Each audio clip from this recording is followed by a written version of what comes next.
For decades, the Walt Disney brand has been synonymous with amazing family entertainment. It was an autopilot go-to choice for moms and dads who wanted to give their kids good, wholesome content.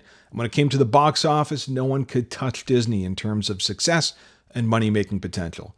But today, things are a little different, and through a toxic combination of fringe political activism, poor hiring practices, and a crumbling corporate culture, everything's at risk. Come on back, we're going to break it down.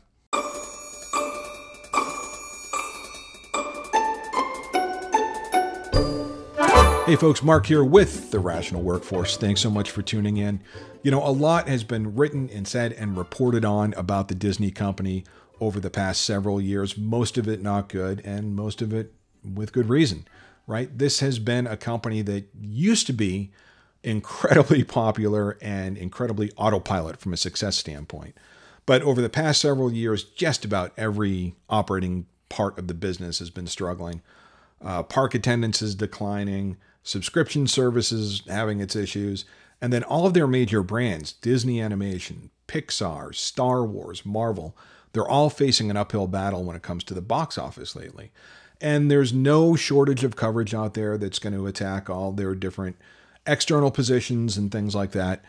I want to come at it from a little bit more of an internal perspective, right? From a workforce standpoint, from a corporate culture standpoint, and how when those things go sideways, it can really have a detrimental impact on what goes on outside of the business.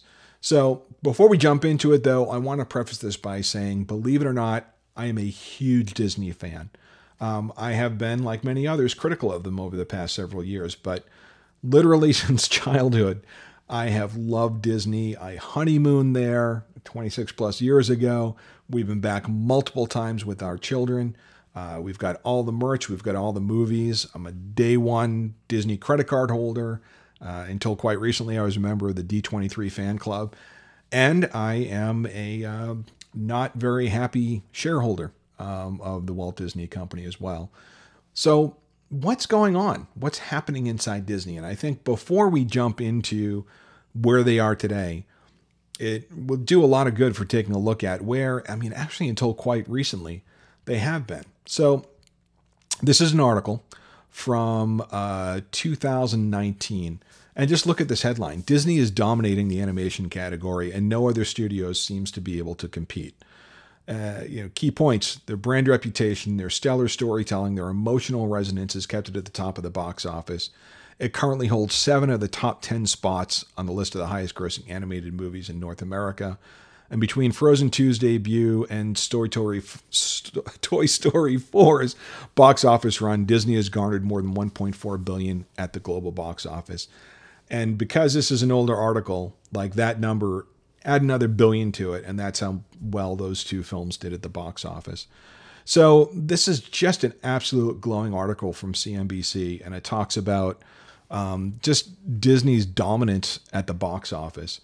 And it gets into some of the reasons why they've been so successful. I mean, this jumped out at me. The diverse characters, stories, and points of view are part of the reason that Paul DeGarabedian is an analyst at Comscore, feels like there isn't any Disney fatigue in the marketplace. In just the past few years, Disney has released animated stories that have featured anthropomorphic racing cars, energetic video game characters, a family of superheroes trying to fit into regular society, and a young boy that travels to the land of the dead to learn the truth about his family. And it goes on to say, there's just something about the quality of Disney. The emotion that people tie to Disney and to that brand is the most powerful thing. And this was just 2019, right? We're not talking about decades ago. This was a handful of years ago. Now let's take a look at what CNBC is saying about Disney today. This article was published in late November 2023. Disney's box office problems ramp up pressure on CEO Bob Iger and studio chief Alan Bergman. Slightly different set of key points this time out. Disney CEO Bob Iger acknowledged last week that Disney's films since the end of the pandemic haven't met his quality standards. Disney hasn't reported positive operating income in its content sales or licensing and other business unit, which includes theatrical, since the quarter that ended April 2nd, 2022. And in 2024, Disney will release Marvel's Deadpool 3, Pixar's Inside Out 2, and Mufasa the Lion King. Jury's out on how those films will fare at the box office. But boy, what a remarkable difference in just a couple of years, from dominating the category and being just a juggernaut brand that everyone ascribes such positive traits to where we are today. And this article goes into explain, Bob Iger is talking about maybe it has to do with oversaturation in the marketplace, and they focus too much on quantity but not quality, and all of those things may be true. But I think there are some things that they're overlooking. There are some rocks they don't want to uncover that people that used to work at Disney and maybe still work at Disney are starting to come out and talk about a little more aggressively. And we're going to cut over to, this is a blog called That Park Place, and they're actually doing some coverage of recent news that broke from Film Threat. If you're a film fan, you haven't checked out their content, absolutely highly recommend it. They just have a great, direct, no bullshit view of the marketplace, and they do some great movie reviews as well. And That Park Place is an awesome blog too, that kind of covers all things Disney and entertainment. But after a somewhat critical review, a very critical review from Film Threat about the latest Disney movie, Wish, in that episode of Film Threat where they break it down a little bit, they actually unveiled that they had some animators, both current and former, from Disney, reach out and give them some background information on what, really a train wreck this film was, and they even knew it from coming up. So some of the things they talked about is that the original intentions for the film, believe it or not, was supposed to be all about the classic Disney theme, When You Wish Upon a Star. But the corporate culture of Disney warped all of that.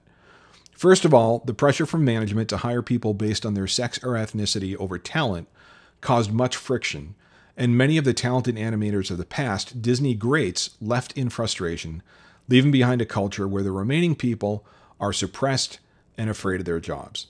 And, if you've tuned into the channel before, this is a topic that we've talked about. That we've talked about things where diversity and just having an inclusive workplace is important, right? I mean, you want a diverse set of people to buy your product, to buy your tickets. You want to make sure that you're having all of those voices in.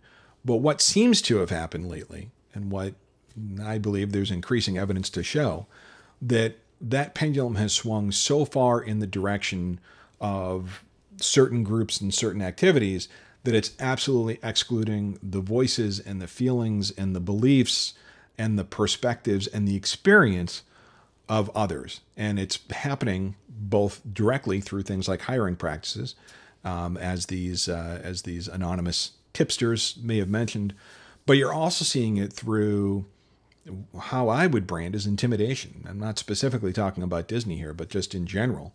You go back and check, there's a video that we did a couple of months ago where we talked about how some individuals and some organizations feel like they can't actually speak their minds, that for all of the wonderful discussions internally about we want to hear from everyone, we want everyone to feel comfortable, that isn't necessarily the case in all places. And I think there might be some of that happening at Disney, and certainly some of these insider tips that we're hearing bear that out.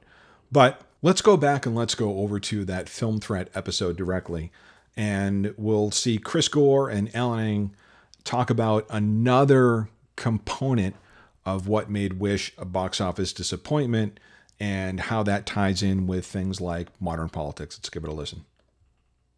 I just don't find that not surprising at all. The other thing that was pointed out in the emails that were sent to us, everyone mentioned activists. The word activist was a key word in all of the emails that we received. Yeah. They just said there are activists within the company that are using their jobs as an opportunity to just effectively overthrow the veterans who actually know something. You pointed out in your review something very...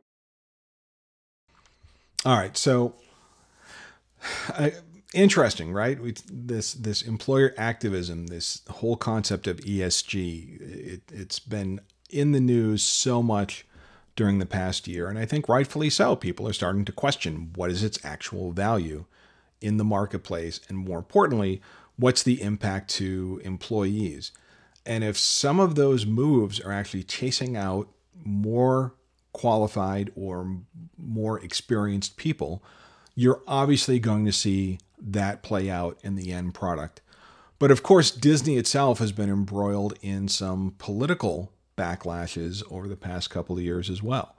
And again, this whole concept of being an activist brand, nothing wrong with that if that's the path you choose. But if you're Disney and you've been known as a family brand and as a wholesome brand and as a brand that embraces and tells universal stories through what was already diverse characters, and you make this hard right turn and go into political and social activism, there's going to be a price to be paid. And again, you've heard a lot of pundits, a lot of folks like myself on YouTube that have talked about it and brought this forward.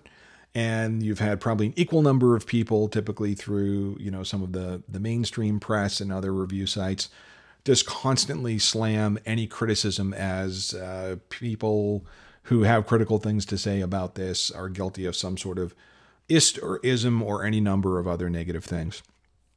But now if we take a look at a recent financial statement that Disney had to file, it looks like they are making, at least quietly, an admission that some of their social stances and some of their more recent practices may actually be at the root cause of challenges they're feeling across the business. So again, this is from a Disney statement that generally our revenues and profitability are adversely impacted when our entertainment offerings and products, as well as our methods to make our offerings and products available to consumers, do not achieve sufficient consumer acceptance. Disney went on to note that the consumers' perceptions of our position on matters of interest, including our efforts to achieve certain of our environmental and social goals, often differ widely and present risks to our reputation and our brands. How much more black and white do you need to have it to start to realize that these ESG goals, these ESG activities, are often at odds with the financial benefit of the company? It doesn't mean that you're putting profit over doing what's right. It doesn't mean that brands are choosing money over people.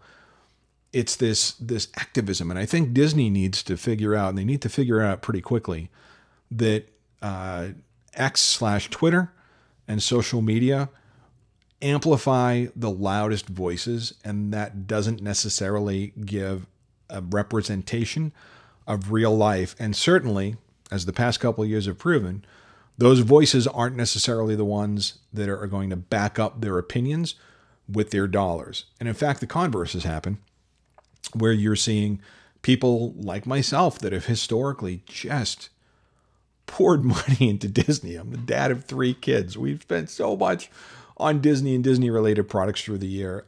Also being a Marvel geek and a Star Wars nerd, my God, I had everything under one brand that I loved and that represented my childhood. And so much of that goodwill has just gone away. They're going to have an uphill battle bringing it back. And it's going to be really interesting to see how the way the past couple of years have unfolded, the financial pressure the company is under, the stock tanking, and now at least what starts to be a recognition, if not an admission, that some of their policies and practices have hurt them. It's going to be interesting to see if 2024 is going to be a different year for Disney. As a shareholder, boy, I hope they figure it out quickly. But as a fan, I really want them to bring back the amazing, amazing values, and not value, but values, and all the really wholesome content that helped millions of children around the globe to kind of learn these basic concepts and have fun with their families. But what do you think? Take a couple minutes, leave me a note in the comment section. I'd love to hear what you have to say about it. Also, if you can, click the bell, click subscribe, Give us a thumbs up. Do all the things to help us grow this channel. We love talking about stuff like this. We want to give you perspectives that you don't hear everywhere else. Hence the name The Rational Workforce. With that, we thank you so much for tuning in. Can't wait to see you on the next one. Hope you have a great day. Take care.